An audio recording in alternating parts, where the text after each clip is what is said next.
उत्तर प्रदेश के भावी दरोगा को हमारा नमस्कार। आपका स्वागत है हमारे इस YouTube चैनल भाषा गुरुकुल में।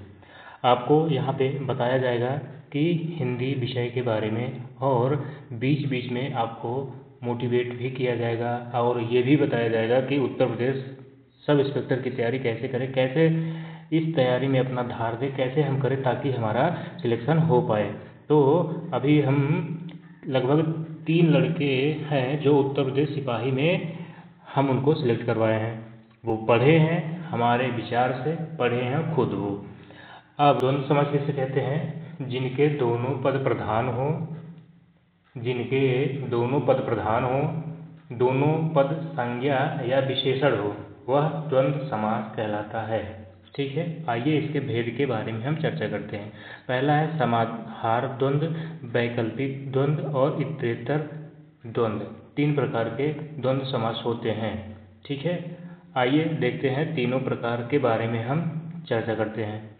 तो समाहार द्वंद्व, जहां अनेक वस्तुओं का संग्रह दिखाया जाता है, इसमें मुख्य पदों के अर्थ के अतिरिक्त उसी प्रकार के अन्य पद के अर्थ का भी बोध होता है।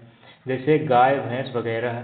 गाय और भैंस मवेशी के अर्थ में, घर द्वार वगैरह, घर और द्वार, कहा सुनी, कहा सुननी। हम बताते हैं कि समाहार द्वंद्व किसे कहते हैं। किसे कहते हैं? समाहार द्वंद्व। तो जिस द्वंद्व समास से उसके पदों के अर्थ के अतिरिक्त उसी प्रकार के अन्य अर्थ का भी ज्ञान होता है, जैसे गाय भैंस वगैरह, तो ये मवेशी के अर्थ में हो जाएगा, गाय और भैंस। हालांकि आपके दरोगा में ये नहीं पूछेगा ये सब कि इसके कौन कौन से भेद भले पूछ सकता है, लेकिन भेद के बारे में ये जैसे घर द्वार दे देगा कि घर द्वार में कौन सा द्वंद्व समास है, ये नहीं पूछेगा। आपके बारे में सीधा सीधा आपके परीक्षा में यही पूछेगा कि इसमें कौन सा समास है। तो द्वंद्व समास और या अथवा यही सब लगा होता है द्वंद्व। ये तो हम आपको 3 भेद बता रहे हैं ताकि आप अगर परीक्षा थोड़ा कठिन बना दे, अगर पेपर थोड़ा कठिन बना दे, फिर भी आपको कोई समस्या ना हो। ठीक है, आइए अब हम आगे देखते हैं वैकल्पिक द्वंद्व। 2 विरोधी भावों के बोधक शब्दों के मिलाने से वैकल्पिक द्वंद्व बनता है। इनमें विलोम शब्द का प्रयोग होता है। वैकल्पिक द्वंद्व समास में हर समय विलोम शब्द का प्रयोग होता है। इनमें 2 पदों के बीच में या अथवा अव्यय का प्रयोग होता है। किसका प्रयोग होता है? या और अथवा का। जैसे छोटा बड़ा, छोटा या बड़ा, भूखा प्यासा, भूखा अथवा प्यासा, पाप पुण्य, पाप या पुण्य। ये वैकल्पिक द्वंद्व समास हो। वैकल्पिक मतलब या तो ये वाला या तो वो ये वाला, या अथवा 2 ही इसमें रहेगा, इसको हम वैकल्पिक द्वंद्व कहते हैं। तीसरा क्या है? इतरेतर द्वंद्व। ठीक है, इतरेतर द्वंद्व इस समास के दोनों पदों के बीच में और तथा शब्दों का प्रयोग होता है। इसमें दोनों पदों के अर्थ अलग अलग होते हैं। जैसे देश विदेश, देश और विदेश, नमक मिर्च, नमक और मिर्च, माता पिता, माता और पिता। ठीक है, तो सबसे आपको ध्यान क्या देना है कि द्वंद्व समास किसे कहते हैं? द्वंद्व समास जिनके दोनों पद प्रधान हो, दोनों संज्ञाएं अथवा विशेषण हो, उसे हम द्वंद्व समास कहते हैं। इसके 3 भेद होते हैं: इतरेतर द्वंद्व समास, समाहार द्वंद्व समास और वैकल्पिक द्वंद्व समास। वैकल्पिक द्वंद्व समास में या लगा रहेगा ना, वैकल्पिक द्वंद्व समास में क्या लगा रहेगा? या अथवा लगा रहेगा, या अथवा लगा रहेगा। उसके बाद ये समाहार द्वंद्व में क्या लगा रहेगा? समाहार मतलब सबका, गाय भैंस वगैरह, मवेशी के अर्थ में, गाय भैंस सभी।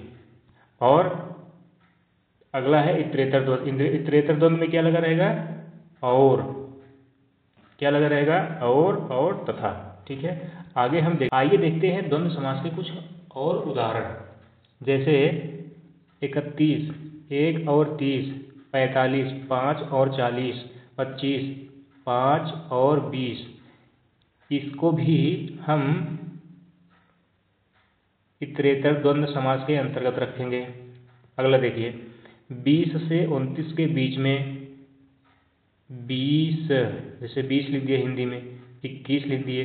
21 में कौन सा समास है? तो आप कहेंगे इतरेतर द्वंद्व समास है। 20 से 29 के बीच में, 31 से 39 के बीच में, 41 से 49 के बीच में, 51 से 59 के बीच में, 61 से 69 के बीच में, 71 से 79 के बीच में, 81 से 89 के बीच में और 91 से 99 इसमें भी द्वंद्व समास होता है। ठीक है, ये आप लोग कई जगह पढ़े होंगे, लेकिन ये जो डाटा हम आपको दे रहे हैं ये बहुत कम जगह आपको देखने को मिला होगा। ठीक है, तो इसमें भी द्वंद्व समास होता है। अब आगे देखिए, हम पिछले वीडियो में बताए थे कि अव्ययी भाव समास में हम क्या बताए थे कि एक कम जैसे 19, 29 में अव्ययी भाव समास होता है। तो और इसमें क्या है, इसमें है कि 21 से 29 के बीच में, तो 29 भी इसमें लिया जाएगा। तो अगर ये पूछ लिया 29 दे दिया तो इसमें कौन सा समास है, अव्ययी भाव और द्वंद्व समास दोनों में से एक ही विकल्प में रहेगा, दोनों साथ में नहीं रहेगा। ठीक है, आगे आइए हम चर्चा करते हैं कौन सा समास है, बहुब्रीहि समास। बहुब्रीहि समास किसे कहते हैं, दोनों पद अप्रधान होते हैं। बहुब्रीहि समास के दोनों पद अप्रधान होते हैं, तीसरा पद या कोई अन्य पद प्रधान होता है। इसका विग्रह करने पर वाला, वाली, वह, जिसका, जिसके, वो आदि शब्द का प्रयोग होता है। जैसे बहुब्रीहि समास का हम उदाहरण देख लेते हैं। अनंत, नहीं है अंत जिसका, अर्थात शिव। मंदमति, मंद है मति बुद्धि जिसकी। वाग्देवी, वाग की देवी है जो, माँ शारदे, सरस्वती। चतुर्भुज, चार हैं भुजाएं जिसके, अर्थात विष्णु। चतुर्भुज भी, मतलब कहने का अर्थ ये है कि बहुब्रीहि समास में दोनों पद प्रधान नहीं होते हैं, कोई तीसरा पद प्रधान होता है, उसे हम बहुब्रीहि समास कहते हैं। जैसे इसमें और आ जाएंगे, लंबोदर हो गया, मिठ बोला हो गया, मीठी है बोली अर्थात विशेष कोई व्यक्ति। खगेश हो गया, खगों का ईश अर्थात गरुड़। पीताम्बर, पीत है अंबर जिसका, अर्थात पीला वस्त्र धारण करने वाला। ठीक है, चंद्रशेखर, चंद्र के, जिसके चंद्र पर या जिसके सिर पर चंद्र हो, अर्थात शंकर। तो इसके कितने भेद होते हैं, बहुब्रीहि समास के भी 4 भेद होते हैं। बहुब्रीहि समास के कितने भेद होते हैं, 4 भेद होते हैं। कौन कौन से पूछेगा नहीं, हम बता देते हैं। समानाधिकरण बहुब्रीहि, व्याधिकरण बहुब्रीहि, तुल्य योग बहुब्रीहि और व्यतिहार बहुब्रीहि, ये 4 भेद बहुब्रीहि समास के होते हैं और 3 भेद द्वंद्व समास के होते हैं। इसी के साथ बहुब्रीहि चैप्टर समाप्त हुआ, जिसके साथ साथ आज समास पूरा समाप्त हो चुका है। आप लोग उत्तर प्रदेश सब इंस्पेक्टर की तैयारी करते रहिए। आपका एग्जाम जैसे ही नोटिफिकेशन आएगा 4 से 5 महीने के अंदर ही ले लिया जाएगा। हो सकता है प्री या मेंस हो, या हो सकता है सिर्फ एक ही एग्जाम हो। अगर आपका एक ही एग्जाम है तो मेहनत ज़्यादा करनी पड़ेगी। प्री और मेंस में थोड़ा नकल के चांस कम हो जाते हैं और परीक्षा थोड़ा सरल हो जाती है, क्योंकि 2 परीक्षाएं में पास करना होता है, तो कुछ इसमें लड़के छटेंगे, कुछ उसमें लड़के छटेंगे। ठीक है, तो अगर आपको कोई भी दिक्कत हो रही तो आप हमारे Telegram channel UP exam warriors पे आप हमको डायरेक्ट मैसेज कर सकते हैं। भाषा गुरुकुल यूट्यूब चैनल को आप सब्सक्राइब कर लीजिए। हिंदी विषय में हम आपको विश्वास दिलाते हैं कि हिंदी विषय में आपके एग्जाम तक इसको हम कंप्लीट करवा देंगे।